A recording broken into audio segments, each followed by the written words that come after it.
Hey, it's Deborah Poneman, founder of Yes to Success Seminars, where we share knowledge and tools for you to live your ultimate life and ageless anti-aging for your brain, your body, and your future. So recently, one of my students asked me if I believe that we can really do something to speed our path towards self-realization, or does it just happen when it's supposed to happen? And I said that I think it's both.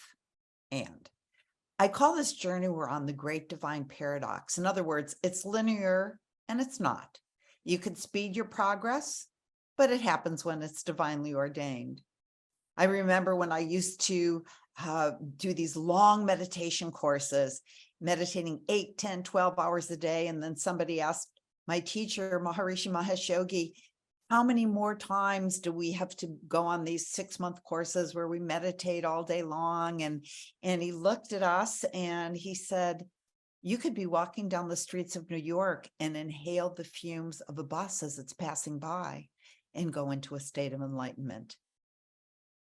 So you're going somewhere, but when you get there, you realize you were already there. Some teachers say that the more we let go, the sooner we'll be there. And others tell us that it takes austerities and lifetimes of struggle.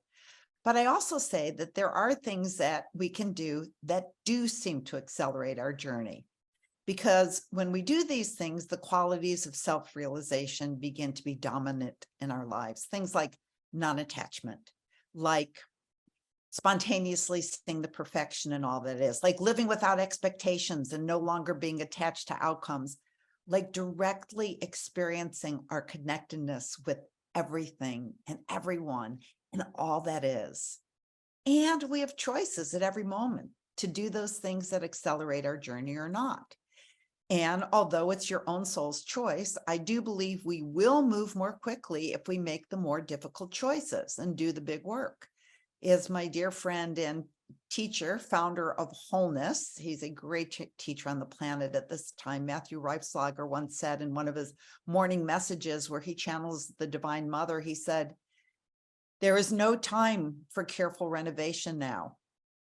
There has to be a complete demolition of the old to make way for the new. And I've shared other messages that the things we can do, like, or I've shared in other messages, these Saturday messages, other things we can do, like no more expedient untruths, but rather radical honesty, sweet truth, but radical honesty, like taking 100% responsibility, no more excuses or blaming another, like going on the 7-day mental diet of no negativity about anyone or anything, even those who just make our blood curdle when we see them on the TV. Instead, find 3 good things you could say about them. Don't hate the haters because then you're a hater. Things like unconditional forgiveness. You know what they say about the lack of forgiveness. It's like taking poison and expecting the other person to die. Like, of course, daily meditation. So many things that we could do that seem to accelerate our path.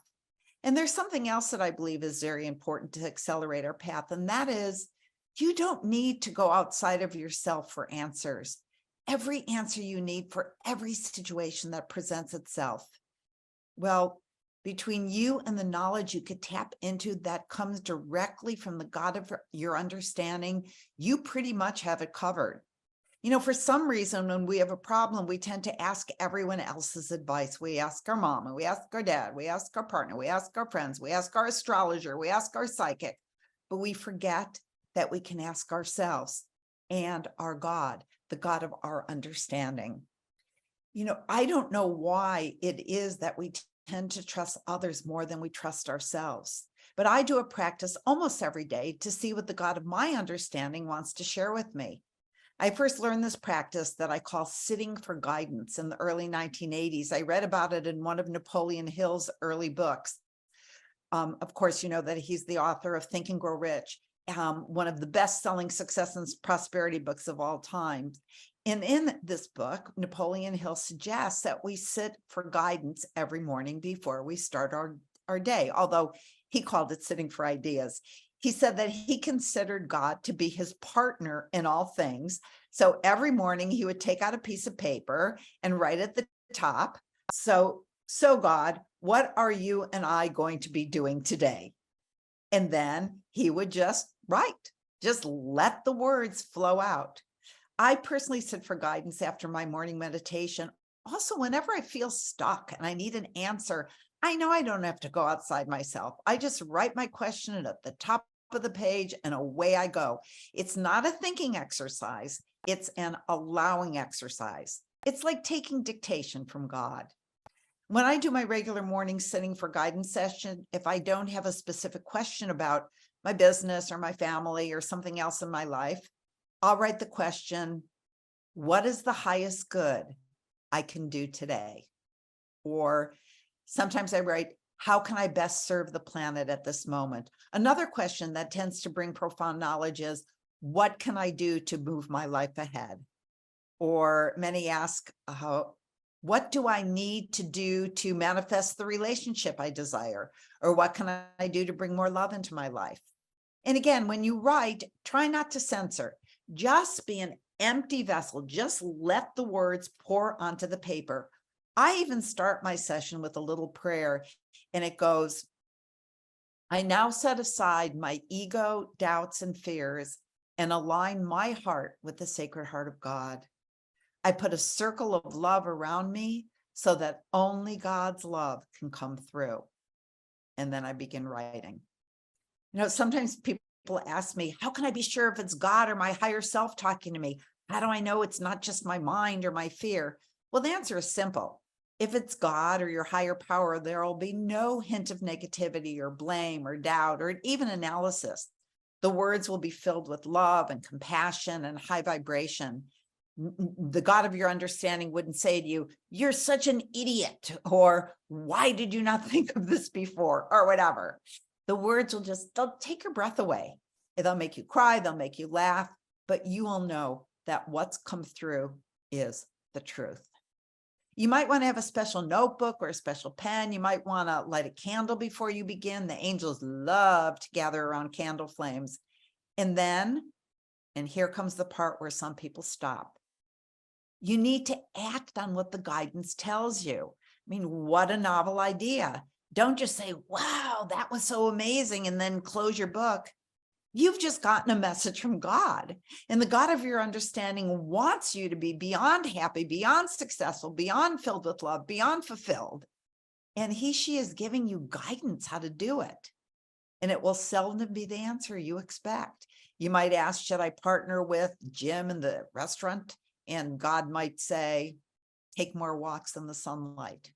You might ask, should I move to San Diego? And God might say, it's time to call your ex-husband and mend your wounds, as there is still love there and a space for a deep friendship to be rekindled. And it will be what's best for everyone involved, especially the children.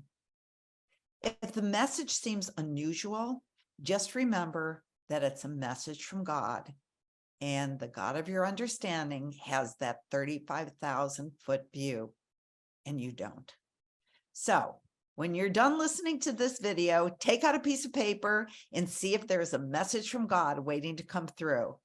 And once getting these messages from God on your paper or on your computer keyboard, once it becomes a habit and you've opened up the flow, you'll find your own ways to allow the wisdom to come through, even when the paper and pencil aren't there. Wisdom might come to you in the bath or the shower. Many people say the messages come when they're out in nature. They hear it from the trees or a river. I actually get downloads when I'm doing yoga or even aerobics or taking a walk. I always bring a pad of paper with me. My aerobics class, my teacher used to laugh at me because in the middle of class, I had my pad on the windowsill and I'd go over and write my downloads. It's kind of whenever your mind isn't filled with like working or something else and you just have that space, these answers can come to you. But I always write it down because I don't want later on to say, oh, what was that? It was so brilliant. It's gone.